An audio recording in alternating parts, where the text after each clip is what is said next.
Bonjour ou bonsoir à tous, en fonction de l'heure à laquelle vous regardez cette exhortation. Je suis ravi de vous retrouver. Par la grâce de Dieu, nous allons partager quelques versets encore. Sans plus tarder, nous ouvrons nos Bibles dans le livre des Proverbes au chapitre 3. Et nous allons lire à partir du verset 3. Proverbes chapitre 3, verset 3 jusqu'au verset 26. Je lis pour sa gloire. Que la bonté et la vérité ne t'abandonnent pas. Attache-les à ton cou, écris-les sur la table de ton cœur. 4. Tu trouveras ainsi grâce et bon sens aux yeux de Dieu et des hommes. 5. Confie-toi en l'Éternel de tout ton cœur et ne t'appuie pas sur ton intelligence. 6. Reconnais-le dans toutes tes voies et il rendra tes sentiers droits. 7. Ne te prends pas pour un sage, crains l'Éternel et détourne-toi du mal. Cela apportera la guérison à ton corps et un rafraîchissement à tes os. 9. Honore l'Éternel avec tes biens et avec les premiers de tous tes produits. 10. Alors tes greniers seront abondamment remplis et tes cuves déborderont de vin nouveau. Mon fils, ne méprise pas la correction de l'Éternel et ne sois pas dégoûté lorsqu'il te reprend. Car l'Éternel reprend celui qu'il aime comme un père l'enfant qui a sa faveur. 13. Heureux l'homme qui a trouvé la sagesse et l'homme qui possède l'intelligence. 14. En effet, les bénéfices qu'elle procure est préférable à celui de l'argent et le profit qu'on en tire vaut mieux que l'or. La sagesse, c'est Jésus-Christ. Quand on dit l'homme qui a trouvé la sagesse, c'est l'homme qui a trouvé Jésus-Christ et qui se maintient dans l'obéissance. 14. En effet, le bénéfice qu'elle procure est préférable à celui de l'argent et le profit qu'on en tire vaut mieux que l'or. 15. Elle est plus précieuse que les perles, elle a plus de valeur que tout ce que tu pourras désirer. Une longue vie est dans sa main droite, dans sa gauche se trouve la richesse et la gloire. Amen. 17. Ses voies sont des voies agréables et tous ses sentiers sont des sentiers de paix. 18. Elle est un arbre de vie pour ceux qui s'attachent à elle. Elle est un arbre de vie pour ceux qui s'attachent à elle. Elle est un arbre de vie pour ceux qui s'attachent à elle, et ceux qui la possèdent sont heureux. 19. C'est par la sagesse que l'Éternel a fondé la terre, c'est par l'intelligence qu'il a affermi le ciel. 20. C'est par sa connaissance que les abîmes se sont ouverts et que les nuages distillent la rosée. Mon fils, que ses conseils ne s'éloignent pas de tes yeux. Garde les discernements et la réflexion. 22. Ils seront la vie de ton âme et l'ornement de ton cou. 23. Alors tu marcheras en sécurité sur ton chemin et ton pied ne heurtera pas d'obstacle. 24. Si tu te couches, tu n'auras rien à redouter, et quand tu seras couché, ton sommeil sera doux. 25. N'aie pas peur d'une cause de terreur soudaine, ni d'une attaque de la part des méchants, car l'Éternel sera ton assurance, et il préservera ton pied de tout piège. Amen. Il préservera ton pied de tout piège. Alors voilà pour ce chapitre de Proverbes chapitre 3. Nous n'avons pas lu tout le chapitre, nous avons lu jusqu'au verset 26. Et c'est très intéressant et très important surtout de comprendre ce que Dieu nous demande de faire dans ces passages, d'acquérir la sagesse, de posséder l'intelligence, enfin de vivre comme Dieu veut que nous vivions, c'est-à-dire de marcher jour après jour dans les voies que Dieu a tracées pour nous et de faire pratiquer les bonnes œuvres qu'il a préparées d'avance pour chacun. Donc voilà, nous avons pris Proverbes chapitre 3. À présent, nous pouvons prendre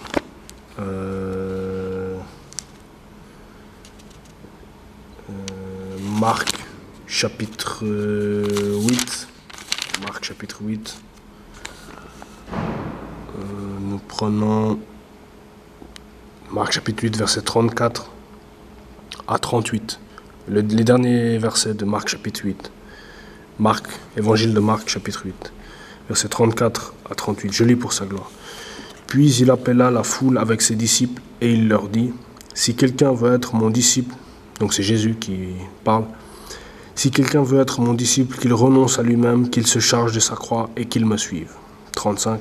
En effet, celui qui voudra sauver sa vie la perdra. Celui qui voudra sauver sa vie la perdra, mais celui qui la perdra à cause de moi et de la bonne nouvelle la sauvera. Donc ici, ça veut dire sauver sa vie dans le sens de vivre pour le monde, c'est-à-dire suivre nos propres penchants charnels, la convoitise, les boissons fortes, tout ce qui nous éloigne de la connaissance de Jésus-Christ, c'est ça. Celui qui voudra sauver, c'est de cette vie-là qu'il s'agit, de la vie de la porte large. En revanche, celui qui la perdra à cause de moi, c'est-à-dire celui qui entrera par la porte étroite et de la bonne nouvelle la sauvera. 36. Et que servira-t-il à un homme de gagner le monde entier s'il perd son âme? 37. Que donnera un homme en échange de son âme? En effet, celui qui aura honte de moi et de mes paroles au milieu de cette génération adultère et pécheresse, le Fils de l'homme aura aussi honte de lui quand il viendra dans la gloire de son Père avec les saints anges. Donc, il faut progressivement s'attacher au Seigneur, croître en foi et en sainteté par le Saint-Esprit pour accéder à l'état de disciple de Jésus-Christ. C'est ça. C'est un processus, ça demande du temps et de la persévérance. Et si on est accroché à lui, à Jésus, il va nous y conduire. Prenons à présent Psaume chapitre 23, que j'aime bien lire, que nous avons déjà vu à plusieurs reprises. Nous le récitons encore une fois pour sa gloire. Donc le divin berger, psaume de David. L'Éternel est mon berger, je ne manquerai de rien. 2. Il me fait prendre du repos dans des pâturages bien verts. Il me dirige près d'une eau paisible. 3. Il me redonne des forces, il me conduit dans les sentiers de la justice, à cause de son nom. 4. Même quand je marche dans la sombre vallée de la mort, je ne redoute aucun mal, car tu es avec moi. Ta conduite et ton appui, voilà ce qui me réconforte. 5. Tu dresses une table devant moi en face de mes adversaires. Tu verses de l'huile sur ma tête et tu fais déborder ma coupe. 6. Oui, le bonheur et la grâce m'accompagneront tous les jours de ma vie et je reviendrai dans la maison de l'Éternel jusqu'à la fin de mes jours. Amen. Prenons un autre psaume que j'ai plus rarement partagé. C'est le psaume 9. Ici, dans ma Bible papier, c'est écrit, le titre du psaume, c'est « Le jugement de Dieu sur les nations ». Mais j'ai trouvé une autre version dont le titre est, donc là c'est la Bible Summer, « Dieu fait justice ». Dieu fait justice, le psaume 9. Nous allons lire à partir du verset 1 jusqu'au verset 15. Psaume chapitre 9, verset 1 à 15, je lis pour sa gloire. Au chef de chœur, sur la mélodie de Meurs pour le Fils, psaume de David. 2. Je te louerai, Éternel, de tout mon cœur, je raconterai toutes tes merveilles. 3. Je ferai de toi le sujet de ma joie et de mon allégresse, je chanterai ton nom, Dieu très haut. 4. Mes ennemis reculent, ils trébuchent, ils disparaissent devant toi. 5. Car tu soutiens mon droit et ma cause, tu sièges sur ton trône en juste juge. 6. Tu réprimandes les nations, tu détruis les méchants, tu effaces leur nom pour toujours et à perpétuité. 7. Plus d'ennemis, des ruines éternelles, tu as détruit des villes et leur souvenir est perdu. 8. L'Éternel règne pour toujours, il a dressé son trône pour le jugement. 9. Il juge le monde avec justice, il juge les peuples avec droiture. 10. L'Éternel est une forteresse pour l'opprimé, une forteresse dans les moments de détresse. 11.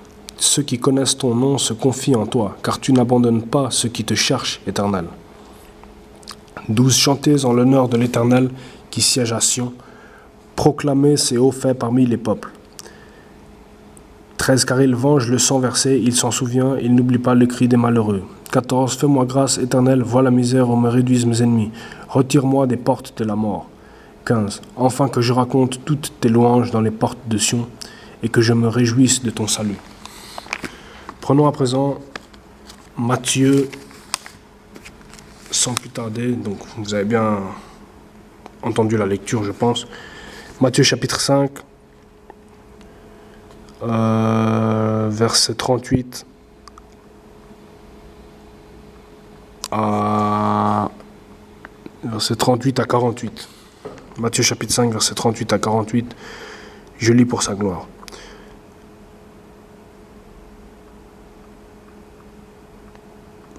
Vous avez appris qu'il a été dit œil pour œil et dent pour dent. 39. Mais moi je vous dis de ne pas résister aux méchants. Si quelqu'un te gifle sur la joue droite, tends-lui aussi l'autre. 40. Si quelqu'un veut te faire un procès et prendre ta chemise, laisse-lui encore ton manteau. 41. Si quelqu'un te force à faire 1 kilomètre, fais-en 2 avec lui. 42. Donne à celui qui t'adresse une demande et ne te détourne pas de celui qui veut te faire un emprunt. 43. Vous avez appris qu'il a été dit, tu aimeras ton prochain et tu détesteras ton ennemi. 44. Mais moi je vous dis, aimez vos ennemis, bénissez ceux qui vous maudissent, faites du bien à ceux qui vous détestent et priez pour ceux qui vous maltraitent et qui vous persécutent, afin d'être les fils de votre Père céleste. En effet, il fait lever son soleil sur les méchants et sur les bons, et il fait pleuvoir sur les justes et sur les injustes. 46. Si vous aimez ceux qui vous aiment, quelle récompense méritez-vous? Les collecteurs d'impôts n'agissent-ils pas de même? 47. Et si vous saluez seulement vos frères, que faites-vous d'extraordinaire? Les membres des autres peuples n'agissent-ils pas de même? Soyez donc parfaits comme votre Père céleste est parfait. Amen. Donc il nous dit bien, dans le psaume 9, il y a un pasteur qui dit que c'est une autre dispensation parce que c'est l'ancienne alliance. Là, nous sommes dans la nouvelle alliance, c'est une nouvelle dispensation. Et c'est ça qu'on doit suivre. Matthieu chapitre 5, on doit aimer nos ennemis par le Saint-Esprit, bénir ceux qui nous maudissent, faire du bien, etc. C'est à cela que nous sommes appelés. Non pas à les maudire, non pas à les frapper. Ou... Les enfants de Dieu, ils doivent être doux et humbles de cœur. Ils doivent pratiquer la justice, pratiquer la droiture dans l'obéissance à la parole. C'est ce que nous devons faire. Et nous allons prendre à présent Proverbe chapitre 29. Nous allons lire à partir du verset 18 plutôt. Proverbe chapitre 29, verset 18 à 27. Proverbe chapitre 29, verset 18 jusqu'à la fin. 18 à 27. Je lis pour sa gloire. Quand il n'y a pas de révélation, le peuple ne connaît aucune retenue. Mais s'il respecte la loi, il est heureux. 19. Ce n'est pas par des paroles qu'on corrige un esclave. Même s'il comprend, il n'obéit pas. 20. Si tu vois un homme parler sans réfléchir, il y a plus à attendre d'un homme stupide que de lui. 21. Si on gâte un esclave dès l'enfance, il finit par se prendre pour un fils. 22. Le colérique pousse au conflit, l'homme plein de fureur commet beaucoup de transgressions. 23. L'orgueil d'un homme le conduira à l'humiliation, mais celui qui est humble d'esprit obtiendra la gloire. Celui qui partage avec un voleur se déteste lui-même. Il entend bien la malédiction, mais il n'avoue pas. C'est un piège que de trembler devant les hommes, mais se confier en l'Éternel procure la sécurité. 26. Beaucoup recherchent la faveur de celui qui domine, mais c'est l'Éternel qui rend justice à chacun. L'homme injuste fait horreur au juste, et celui dont la voie est droite fait horreur aux méchants. Donc le verset 23 que j'aime beaucoup nous dit « L'orgueil d'un homme le conduira à l'humiliation, mais celui qui est humble d'esprit obtiendra la gloire. » Amen. Prenons à nouveau le psaume 23 pour qu'il s'imprime bien dans nos esprits et que nous puissions demeurer dans les voies de l'Éternel. Je lis pour sa gloire. L'Éternel est mon berger, je ne manquerai de rien. Il me fait prendre du repos dans des pâturages bien verts. Il me dirige près d'une eau paisible. Il me redonne des forces. Il me conduit dans les sentiers de la justice à cause de son nom. Il me conduit dans les sentiers de la justice à cause de son nom. 4. Même quand je marche dans la sombre vallée de la mort, je ne redoute aucun mal, car tu es avec moi. Ta conduite et ton appui, voilà ce qui me réconforte. Tu dresses une table devant moi en face de mes adversaires. Tu verses de l'huile sur ma tête et tu fais déborder ma coupe. Oui, le bonheur et la grâce m'accompagneront tous les jours de ma vie, et je reviendrai dans la maison de l'Éternel jusqu'à la fin de mes jours. Les versets 3 et 4, je vais les relire parce que je les trouve importants. Il me redonne des forces. Certaines versions disent « Il restaure mon âme. Il me conduit dans les sentiers de la justice à cause de son nom. » 4. Même quand je marche dans la sombre vallée de la mort, je ne redoute aucun mal, car tu es avec moi. Ta conduite et ton appui, voilà ce qui me réconforte. Amen. Prenons encore Exode dans l'Ancien Testament. Je pense que nous l'avons déjà lu. Peut-être pas souvent, peut-être pas assez souvent, mais je crois. Exode chapitre 20 et les versets 11 à 14. Exode chapitre 20, versets 11 à 14.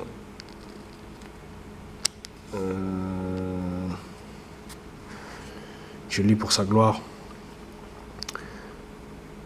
Donc ça, c'est les 10 commandements. En effet, en 6 jours, l'Éternel a fait le ciel et la terre, la mer et tout ce qui s'y trouve, et il s'est reposé le 7e jour. Voilà pourquoi l'Éternel a béni le jour du repos et en a fait un jour saint. 12. Honore ton père et ta mère afin de vivre longtemps dans le pays que l'Éternel, ton Dieu, te donne. Je ne prêche pas beaucoup sur ce passage parce que je ne suis pas un modèle dans le fait d'honorer ses parents. J'ai été un fils pas très sage, mais il faut que nous nous appliquions à les honorer. 13. Tu ne commettras pas de meurtre. 14. Tu ne commettras pas d'adultère. Amen. Donc je répète le 12. Honore ton père et ta mère afin de vivre longtemps dans le pays que l'Éternel, ton Dieu, te donne. Amen. Prenons encore peut-être un verset que nous n'avons pas lu souvent dans le Nouveau Testament, dans la première épître de Jean, vers la fin, première épître de Jean, au chapitre 5 et au verset 4. On va lire à partir du verset 1 jusqu'au 5. Mais c'est le verset 4 qui va nous intéresser. Je lis pour sa gloire. La foi en Christ et ses effets, c'est le titre du chapitre. Je lis pour sa gloire. Quiconque croit que Jésus est le Messie est né de Dieu. Et si quelqu'un aime un père, il aime aussi son enfant. 2. Nous reconnaissons que nous aimons les enfants de Dieu au fait que nous aimons Dieu et respectons ses commandements. 3. En effet, l'amour envers Dieu consiste à respecter ses commandements. Or, ces commandements ne représentent pas un fardeau. 4. Puisque tout ce qui est né de Dieu remporte la victoire contre le monde, et la victoire qui a triomphé du monde, c'est votre foi. Amen. Qui est victorieux du monde, n'est-ce pas celui qui croit que Jésus est le Fils de Dieu? Donc je relis le 4. Puisque tout ce qui est né de Dieu remporte la victoire puisque tout ce qui est né de Dieu remporte la victoire contre le monde, et la victoire qui a triomphé du monde, c'est votre foi. Amen. Donc voilà, pour cette petite exhortation. Je crois que quelqu'un se demandait dans les commentaires qu'est-ce que ça voulait dire quand je fais Sharaba, Kasa, Karaba, Seke, Daraboko, Shakaraba. Ça, c'est le parler en langue, c'est la langue de l'esprit. On ne comprend pas intelligiblement, mais c'est un langage spirituel que certains peuvent interpréter, mais que Dieu certainement comprend, et peut-être les anges. Donc voilà, c'est la langue de l'esprit. C'est le parler en langue, comme on l'appelle. Donc voilà, j'espère que cette édification a été utile, et à la prochaine. Ciao.